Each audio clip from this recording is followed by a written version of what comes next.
Welcome back to the podcast Heal Without Harm. My name is Dr. Clayton Durr, physical therapist and the one bringing you the truth on the medical system. Today's episode is a personal one.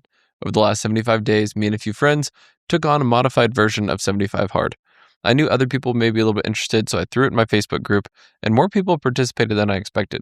I don't think everybody stayed as strict as me and the friends of mine who did it, but a lot of people took pieces away, and I got to hear some really cool stories on people losing a lot of weight, running much faster, fitting better in their clothes, feeling more confident about themselves, or just simply making healthier lifestyle changes that has benefited them, their family, and friends around them. This is a modified version, like I said, of 75 Hard. To put it in perspective, 75 Hard is supposed to be 75 days of no cheating at all, no alcohol, follow some sort of a diet. You can pick what that is, but you have to follow it and stick to it. You have to take a progress picture every single day. You have to do 2 workouts every day, 45 minutes each. They cannot be back to back. One of them have to be outside, and drink a gallon of water every day. And I think that's all the pieces. Now, that is not what we followed. We modified it. Everybody did something a little bit different, but it generally was 30 to 45 minutes of exercise per day. Oh, and you also had to read 10 pages of a nonfiction book. We changed that and we just said you have to read 10 pages a day, fiction or nonfiction. You had to do a workout every day, inside, outside, your choice, 30 to 45 minutes. Drink plenty of water. Stick to a diet throughout the whole time. You can only drink socially, but for the most part, we didn't really drink. Progress photos were completely optional, and I believe that covers it. The way I did it specifically, I did 10 workouts per week. 7 of them were 45 minutes and 3 of them had to be outside. So there was 3 days a week that I worked out twice. And then we allowed, I think, about 2 or 3 cheat days for special occasions like my daughter's birthday or Valentine's Day, stuff like that. And it ends on Tuesday because we started January 1st. I think what was really cool about this is having everybody do it together. And I think that's what made it so much more fun, quite a bit easier, and much more motivating. Now, I used AI for today's episode to write 5 questions that I'm going to answer interview style. So I will read each question and then give you my answer, because there's a lot of stuff that I learned. There's a lot of parallels that I observed. There's metaphors that I want to give you. But overall, so far, I've lost about 20 pounds. I've brought my running minutes per mile down quite a bit. I can now run a 5K in a sub 8-minute mile, where before it was upper 8s into the 9s. My heart rate has decreased. My resting heart rate has decreased. My body fat percentage has dropped. My sleeping is better. And next week I'm going to be doing blood labs. Before I started this, my blood sugar was a little bit high. My cholesterol was high. And I had some other inflammatory markers that were high. I did not get any hormones tested prior to this, but I will be getting hormones tested later this week as a sort of baseline as a guy in my early 30s. So pay attention to my social media. I will start posting about that later this week when I get those numbers back, and I will put comparisons to a before and after of my body weight, my body fat, and then also my blood labs and how they changed. Anyway, let's get into it.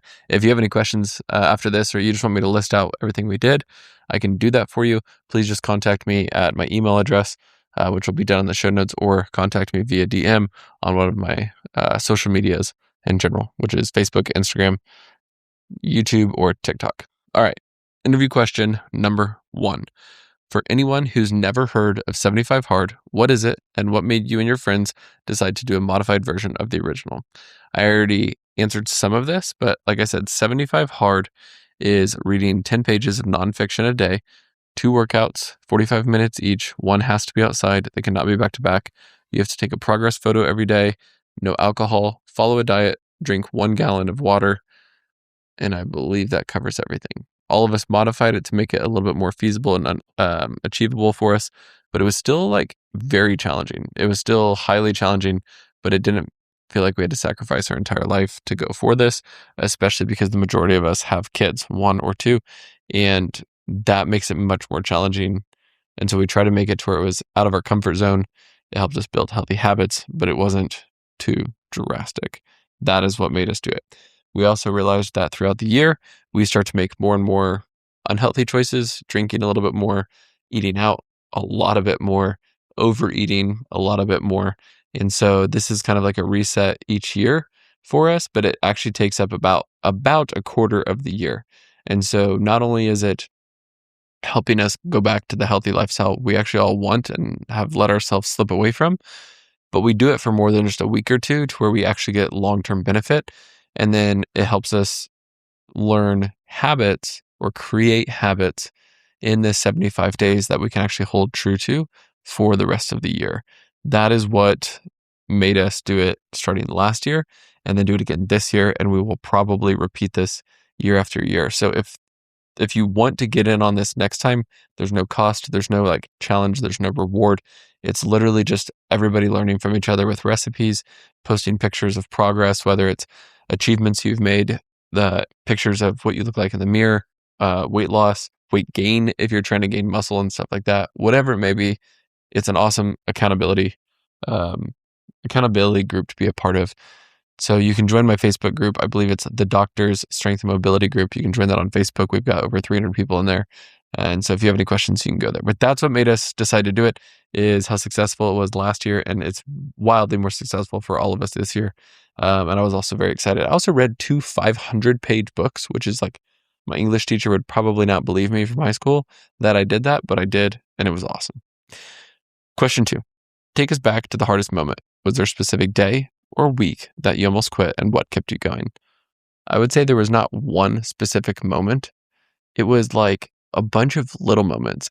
And I think that's what I like about the challenge, is there was multiple times I'm like, oh, F it, I'm just going to eat this. And it's like, no, you committed to people on Facebook. You committed to people who know you. You committed to your wife. You committed to your friends that you would do all of this.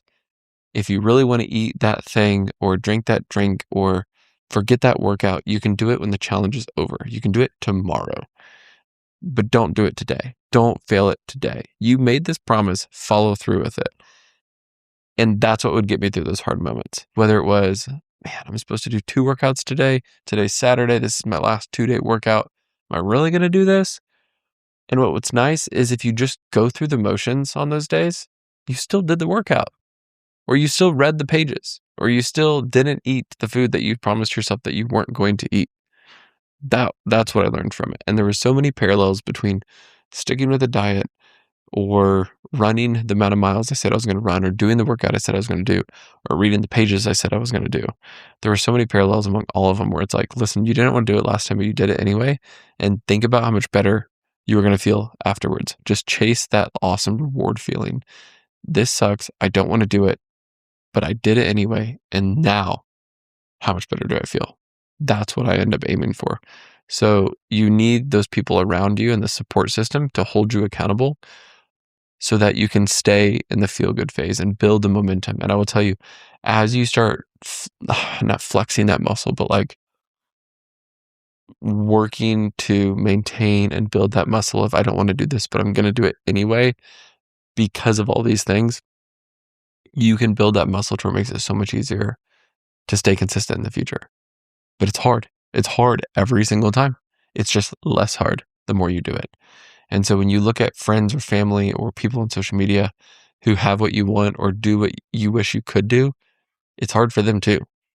And they've just built in systems that hold them accountable, that make them make the hard decision anyway. But it's still hard. It's just less hard than it was 100 times ago.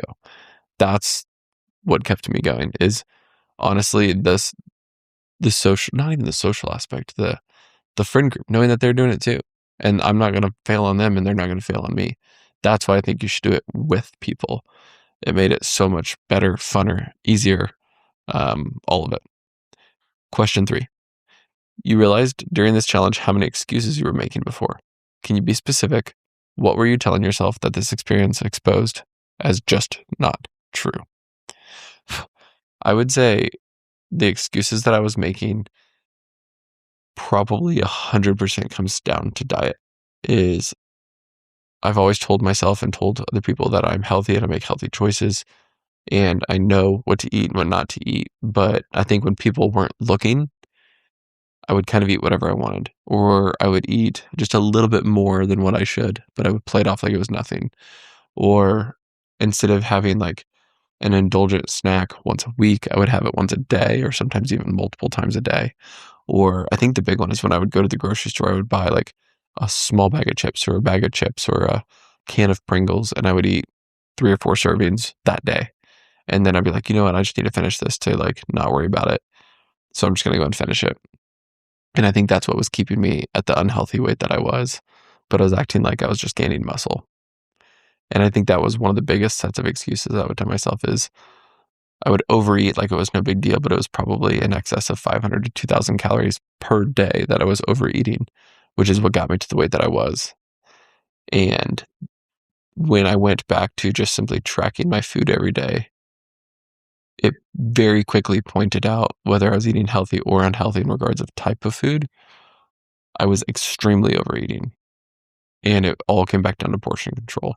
And I would still say portion control is still challenging because in this day and age, food is so tasty, and it's a whole experience of like crunchy, salty, acidic, fatty, tasty, delicious, social-like. There's so many reasons to eat, but also overeat, even though it's not nutritionally dense. And so you're eating all these calories, but not feeling full. And life and society is not going to make it easy to choose the healthy food every single time. And so you have to track at least some to identify those things. And then you have to set systems in place, which is what I'm still building and trying to stick to, that allow you to eat what you want within reason. For example, a protein bar or a protein shake or like high protein overnight oats was what I eat for breakfast. I can keep that around 200 to 350 calories with a good solid amount of protein for breakfast. I've now dialed in my lunches where they're 350 to 500 calories, but still 35 to 45 grams of protein. And then for dinner, I can eat a bigger dinner because that's where things get hard and I really want to eat a lot. And eating a big breakfast and big lunch doesn't make me okay with eating a smaller dinner. And so I found like, hey, the way my brain works is I like a big dinner and a nighttime snack. So how can I change my diet for breakfast and for lunch to allow me to eat that bigger dinner and nighttime snack? And that is the system that this challenge helped me create. Your system may be different, but putting yourself through a challenge like this is going to force system creation so that you can say, okay, what's one thing I could take away from this challenge that is not extreme as the challenge, but I can keep in play. And so for me, as I finish this and me and my wife were talking, we are probably going to have one quote cheat day a week where we're not eating overly strict, but we're paying attention to what we're eating the majority of the week, 6 days a week. And that allows us to eat the cupcake or the slice of cake or the cookie on Friday or Saturday night, or just eat pizza and ice cream with our family on Friday, Saturday, or Sunday night, but not 4 nights a week. That's the challenge, right? Is society, friend groups, even just habits start pushing us to eat out 4 or 5, 6 times a week with a dessert after 3 or 4 of them. And next thing you know, you're eating in excess of 500 to 1,500 calories per day. And then you wonder why you gain weight like I did. And it's like literally just try to find a system that is not white knuckling it through life that you can stick to and allow you to still indulge when you want to within reason, within moderation. That's what I learned from this. Whew, okay. Question 4. How did doing this with friends change the experience, and do you think you would have finished without them? For me personally, 100% no. I would not have finished this without my wife, and I would not have finished it without friends and knowing that they were doing it too. Multiple reasons. One of them, every time that we hung out with our friends who were also doing the challenge, we would change what we would do. So instead of, hey, I'll bring over like this and you bring over that, it was, hey, where can we eat that's healthy and allow us to stick with the plan that we created? And so where we went to eat, what we ordered when we would do it, whether or not people brought over alcohol or appetizers or all those things significantly changed. So it allowed us to still have our social gatherings, but eat healthily and eat within moderation and still have significant amounts of fun. That was one. The other one is my wife holding me accountable and not letting me slip. Like I said in the question before, is I do make excuses, but I like play them off as if they're not an excuse. So having her to like keep holding the mirror in front of me and say, listen, you said you would do this. You said you would do this, like stick to it. That's what allowed me to get through. And so having one or multiple people in your life to truly hold you accountable from a place of love and do it respectfully and do it in a way that you can consistently listen and be open to that feedback, that's what helped me get through. So accountability is the biggest thing. And I think that's what people don't like is accountability, is they know what they will and won't stick to, including myself. And it's hard to be reminded that you're not as mentally strong as you think. Last one. For someone listening right now who wants to build more discipline but doesn't know where to start, what's the one thing you would tell them to do this week? Wow, that's hard. Honestly, at times I hate challenges like this because I think, well, you're going to change things for 6 weeks and then you're just going to go back to where you were. But I will tell you, systems get created under immense pressure. Systems get created when you put yourself through something really challenging. So like I listed out at the beginning of the 75-day challenge, it was drink a good amount of water, stick to a diet, read every day, work out 10 times a week for me, 7 for others. When you put yourself through those difficult challenges, you have to create systems to allow you to stick with those. So then when you get done with the challenge, I would say, what is some of these systems that you can hold true to? So it's like under the pressure of having to do all that, you have to come up with ways to sacrifice time or plan better. Actually, planning is probably the biggest thing, but planning better throughout the process. So for me, I changed the lunches that I made to put more veggies in them so that I could eat more food, but at a lower calorie, but also get fiber. I changed my breakfasts a little. I changed my dinners a little. I changed my nighttime snack a little. So now I know moving forward to hold where I am and make this my new identity, my new lifestyle. I'm going to stick with a lot of those processes Monday through Friday or Sunday through Friday. Or we're going to look at the week ahead and say, what day this week are we going to have a little bit bigger dinner and also go out for dessert? Or what day this week am I going to allow myself to eat more at that birthday party? But knowing that that is when I get to eat more and kind of indulge. So I'm going to be more accountable to my plan every day of the week because I get to do that later on. It allows you to practice restraint that I needed along the way, because you know you get to have that day at the end of the week. And then I still get to look how I want, weigh what I want, have blood labs like I want, be as physically fit as I want, and help me in my performance. That's what I would tell you is maybe it is trying one of these challenges. But if that seems too intimidating for you, do an actual audit on your life and say, where am I making the biggest excuse, but the most casually not knowing it? What is the biggest lever I can pull to make the change? So maybe that is like, okay, I'm going to go on a walk every night after dinner, but I know I'm probably not actually going to do that. So I'm going to ask my husband or wife to go with me, or I'm going to make this a new thing in my family. Like, you know what? Every night after dinner, we're going for a 30-minute walk. That's just going to be a new thing. No phones. We're going to walk and talk. That's going to be family bonding. Everybody's going to plan on it. So we're going to hold each other accountable. It'll give us some exercise each evening, get us some outdoor nature time, sunlight, whatever it may be. That's what we're going to do. That's the change that we're going to make this week together. That is what I would recommend. So if there's one thing I want you to take away from today's episode, it's this. You're probably not as undisciplined as you think you are. You might just be doing it alone, and you need to find somebody or some people to do it with.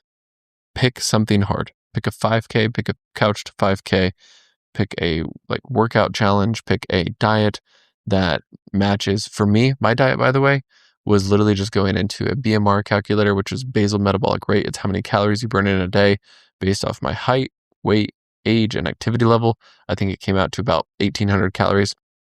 And I said, cool, I'm going to eat 1,800 calories. My ideal body weight would be about 170. And so I try to eat that many grams of protein, which is quite a lot. So honestly, most days I was eating 130 to 150 grams of protein, and I was focusing on high fiber foods. That was my barriers. 1,800 calories, 130 to 150 grams of protein, and high fiber, 20 to 30 grams of fiber a day. I followed that. That was my diet. And then I could eat whatever I wanted as long as it met those criteria. But going back to what I would recommend, find somebody or some people who share this goal of, I want to live a little bit healthier life. We're going to focus on one thing at a time, whether it's diet or exercise, whatever it may be. And we're going to start. We're going to set a time and we're going to start. That's it. And if this episode resonated with you, please share it with a friend you want to do something hard with. Maybe this is your way. Like, hey, I listened to this podcast. Let me know what you think. Send it to him and see if you guys can get something going. If you do that, please share it on social media. Tag me. I'm excited to see what you guys try. And if you did this along with me, tell me what your results were. This episode will come out on Monday. My results will be posted on Tuesday of what I looked like before and after, and then my blood labs will come out later this week. If you have any questions, reach out to me in any way you would like. I'm excited to show you guys all the transformation that I've had and my friends have had, and I'm excited to hear what you guys might start soon. Anyway, thank you for listening, and we'll talk to you at next episode.